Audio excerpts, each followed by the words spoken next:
San, Zendagi, Azadi. Women, life, freedom. The Norwegian Nobel Committee has decided to award the Nobel Peace Prize for 2023 to Narges Mohammadi for her fight against the oppression of women in Iran and her fight to promote human rights and freedom for all. Her brave struggle has come with tremendous personal cost.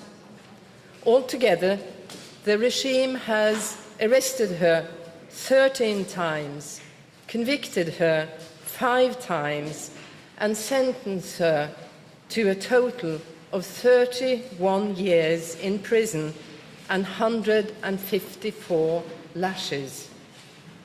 Ms. Mohammadi is still in prison as I speak. In September 2022, a young Kurdish woman, Masha Gina Amini, was killed in the custody of the Iranian morality police. Her killing triggered the largest political demonstrations against Iran's theocratic regime since it came to power in 1979.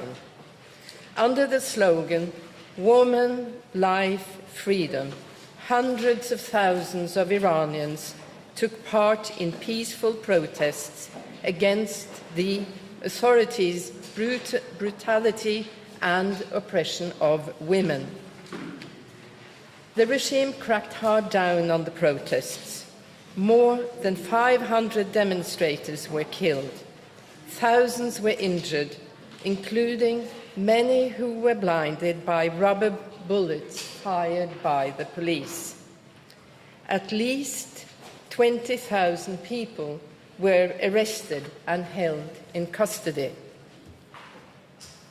The motto adopted by the demonstrators, "Woman, Life, Freedom," suitably expresses the dedication and work of Narges Mohammadi. Woman, she fights for women against systematic discrimination and oppression. Life, she supports women's struggle for the right to live full and dignified lives. This struggle across Iran has been met with persecution, imprisonment, torture, and even death. Freedom. She fights for freedom of expression and the right to independence, and against rules requiring women to remain out of sight and cover up their bodies. The freedom demands expressed by demonstrators apply not only to women, but to the entire population. In the 1990s, as a young physics student, Narges Mohammadi was already distinguishing herself as an advocate for equality and women's rights. After concluding her studies, she worked as an engineer as well as a columnist in various reform-minded newspapers. In 2003, she became involved with the Defense of Human Rights Center in Tehran, an organization founded by the Nobel Peace Prize laureate Shireen Ebadi. In 2011, Ms. Mohammadi was arrested for the first time and sentenced to many years of imprisonment for her efforts to assist incarcerated activists and their families. 2 years later, after her release on bail, Ms. Mohammadi immersed herself in a campaign against the use of death penalty. Iran has long been among the countries that execute the highest proportion of their inhabitants annually. Just since January 2022, more than 860 prisoners have been punished by death in Iran. Her activism against the death penalty led to the rearrest of Ms. Mohammadi in 2015 and to a sentence of additional years behind walls. Upon her return to prison, she began opposing the regime's systematic use of torture and sexualized violence against political prisoners, and especially women, that is practiced in Iranian prisons. Last year's wave of protests became known to the political prisoners held inside the notorious Evin prison in Tehran. Once again, Ms. Mohammadi assumed leadership. From prison, she expressed support for the demonstrators and organized solidarity actions among her fellow inmates. The prison authorities responded by imposing even stricter conditions. Ms. Mohammadi was prohibited from receiving calls and visitors. She nevertheless managed to smuggle out an article which the New York Times published on the one-year anniversary of Mahsa Jina Amini's killing. The message was, "The more of us they lock up, the stronger we become." From captivity, Ms. Mohammadi has helped to ensure that the protests have not ebbed out. Narges Mohammadi is a woman, a human rights advocate, and a freedom fighter. In awarding her this year's Nobel Peace Prize, the Norwegian Nobel Committee wishes to honor her courageous fight for human rights, freedom, and democracy in Iran. This year's Peace Prize also recognizes the hundreds of thousands of people who in the preceding year have demonstrated against the theocratic regime's policies of discrimination and oppression targeting women. Only by embracing equal rights for all can the world achieve the fraternity between nations that Alfred Nobel sought to promote.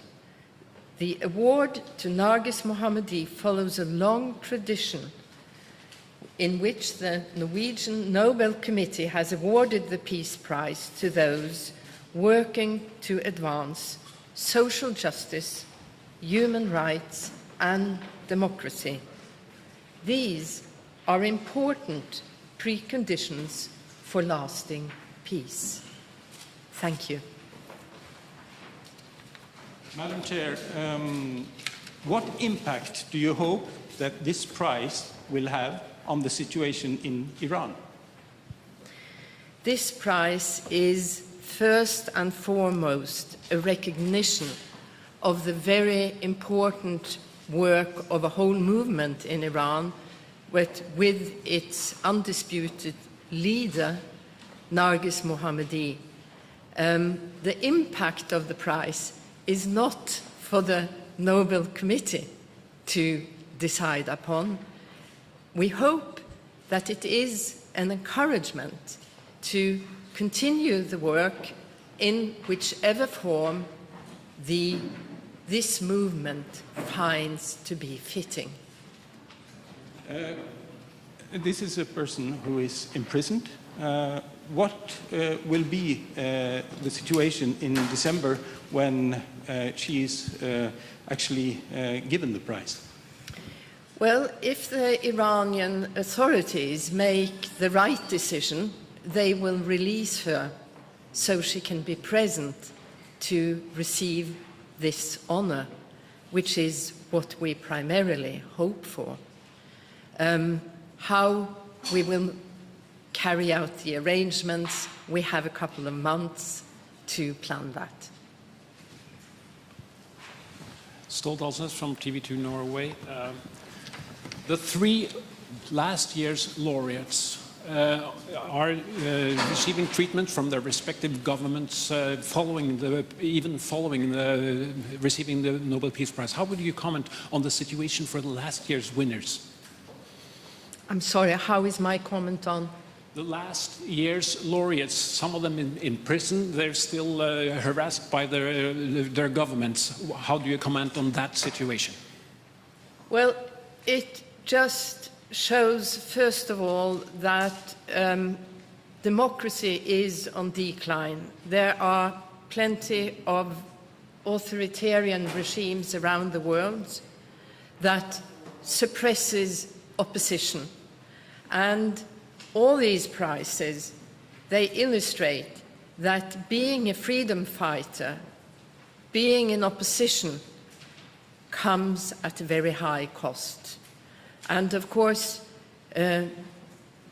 Mohammadi and Bialyatsky, they have this in common, that they have been fighting for basic human rights, and it has cost them everything, their lives. They are in prison on long, uncertain prison terms.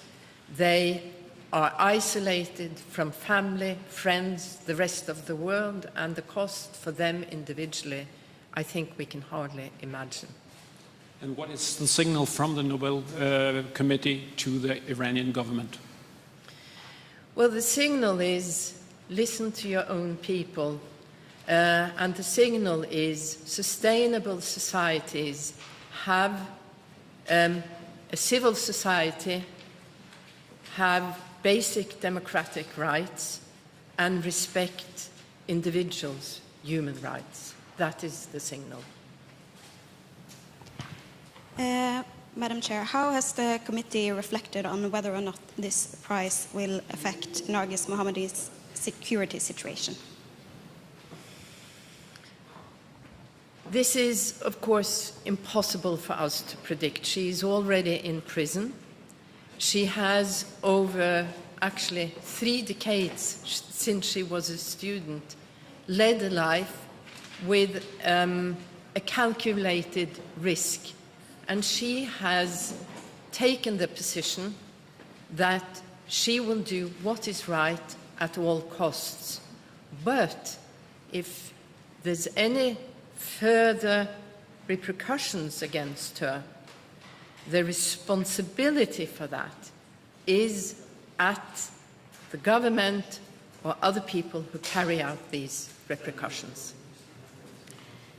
The war in Ukraine still has great impact for people all over the world. Why has this year's Nobel Peace Prize not reflected on that? Well, we never comment on the prizes that we do not give, as you implicated in your question to have a comment on why we had not looked in a different direction. This year, we have found it paramount to, first of all, honor this very particular movement in Iran. That is a unique situation. Many have described what has happened during the last year as a revolution. Perhaps that remains to be seen. But what we do see is that a revolution carried out by women is a little bit different than other movements. That is significant, but also it is a global problem to honor the half of the population that is women in several countries around the world. Agnieszka Czarnecki, Gazeta.pl from Warsaw. This year, laureate and prize seems to have much more universal context because women's rights are in danger worldwide. Don't you think that it is an address not only to Iranian government but to many other governments worldwide, not only in Iran but in Central or Eastern Europe, in Africa, in Southern America, and so on? Absolutely. But I will also say, and I would like to add, that I believe all the Nobel Prizes also have a universal impact. We connect it to one person, one movement, one situation, but there is a universal message of what it takes to create peaceful societies. Any further questions? Doesn't seem to be the case. So then the press conference is over. Thank you very much.